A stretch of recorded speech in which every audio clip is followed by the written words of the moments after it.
میں اور میرا چھوٹا بھائی باہر بیٹھے چائے پی رہے تھے کہ بھائی اور بھابھی کے کمرے سے لڑائی جھگڑے کی آواز آنے لگی۔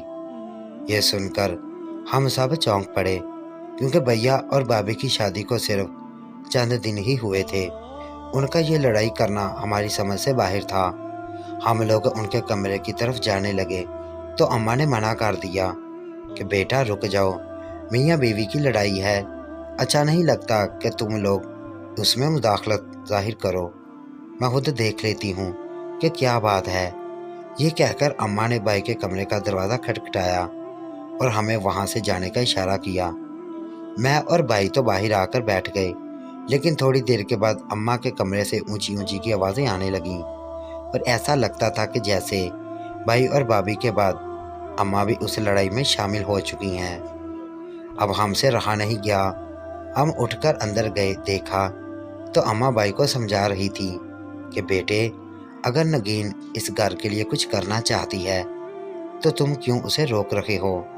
وہ اس بات کی خود ذمہ دار ہے، ایسا گاؤں کی عورتیں کم ہی کرتی ہیں، تو پھر تم کو کیا مسئلہ ہے؟ وہ بھائی کو سمجھا رہی تھیں۔ میں اور بھائی سمجھ گئے تھے کہ کیا معاملہ ہے۔ تھوڑی دیر کے بعد اماں باہر آئیں، انہوں نے ہمیں بتا بھی دیا کہ بات کیا تھی۔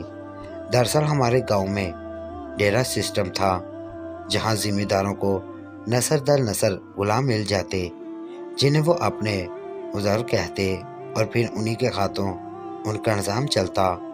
یوں یہ ذمہ دار ہزاروں عورتوں کو حکومت کرتے، مگر ہمارا گھرانہ چونکہ تھوڑا پڑھا لکھا تھا، سو ہم ان کے ہاں نوکری نہیں کرتے تھے، نہ ہی مشکل وقت میں ان سے قرض لیتے کہ پھر ہمیشہ کے لیے ان کی غلامی کرنا پڑے۔ ہماری بھابھی بھی دوسرے گاؤں سے آئی تھیں، جو کہ تھوڑا ماڈرن تھا، اور ان لوگوں کو بھی زمانے کا شعور آ چکا تھا۔ تبھی بھابھی کو ذمہ دارنی نے صرف اتنا کہا کہ وہ ان کے گھر میں نوکروں کی دیکھ بھال کر لے، یعنی ان کی نگرانی میں نوکر کام کریں تو وہ انہیں معقول معاوضہ دیں گی۔ بھابھی کو یہ بات اچھی لگی تھی کہ انہوں نے نوکری کرنے کو نہیں کہا، بلکہ نوکروں کی نگرانی کرنے کو کہا تھا، جبکہ بھیا اس بات پر غصہ کر رہے تھے۔ بھیا کا خیال تھا کہ نوکری نوکری ہوتی ہے، پھر چاہے وہ نگرانی ہو یا خود کسی کے ہاں نوکر بن جانا۔ بھابھی نے اس بات سے اختلاف کیا، جو ہمارے گھر میں یہ بات لڑائی بن کر سامنے آئی۔ امی نے بھیا کو سمجھا دیا اور کہا کہ اب اس میں نوکری کرنی چاہیے، کیونکہ اگر کام عزت والا ہو تو اس میں کوئی حرج نہیں ہے۔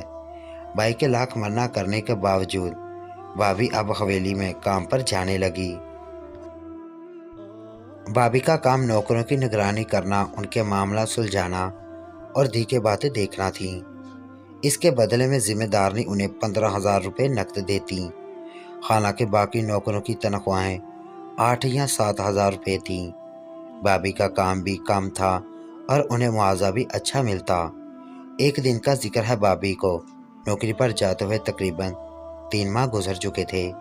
میں نے دیکھا اب وہ چپ چپ رہنے لگی ہیں، لیکن گھر کے خرچے خوب چل رہے تھے۔ گھر میں نیا فرنیچر آنے لگا اور ایسی ایسی چیزیں جو ہم نے پہلے نہیں دیکھی تھی۔ ہم بہت حیران بھی تھے، جبکہ گاؤں کے لوگ ہمیں تانے دینے لگے کہ تم لوگوں نے ذمہ داروں کے ہاں دوبارہ نوکری کر کے پڑھے لکھے گھرانوں کی ناک کٹوا دی ہے۔ بہرحال ہمیں اس بات سے کوئی فرق نہیں پڑتا تھا۔ البتہ بھابھی کا رویہ مشکوک ہوتا جا رہا تھا۔ اکثر وہ صبح اٹھتی تو ان کی آنکھیں لال سرخ ہو رہی ہوتی۔ ایک دن میں نے بھابھی کو اس قدر پریشان دیکھا تو چونک پڑی۔ بھابھی کیا ہوا؟ کیا آپ رات بھر سوئی نہیں؟ میرے اس سوال کے جواب میں بھابھی نے کوئی جواب نہیں دیا، اور ان کا کھانا پینا بھی کم ہو گیا تھا اور وہ ہر وقت اپنے کمرے میں بند رہتی۔ ایک دن رات کا وقت تھا، مجھے نیند نہیں آ رہی تھی، میں یوں ہی اپنے کمرے سے نکلی تو یہ دیکھ کر چونک گئی کہ بھابھی کے کمرے کی روشنی ابھی تک آ رہی تھی۔ آج بھائی بھی گھر نہیں تھے۔ میں نے جا کر بھابھی کے کمرے کے باہر دیکھا تو واقعی میں ان کے کمرے سے روشنی آ رہی تھی۔ ان کے کمرے کی لائٹ ابھی تک آن تھی اور وہ بیٹھی ہوئی کسی کام میں مصروف تھی۔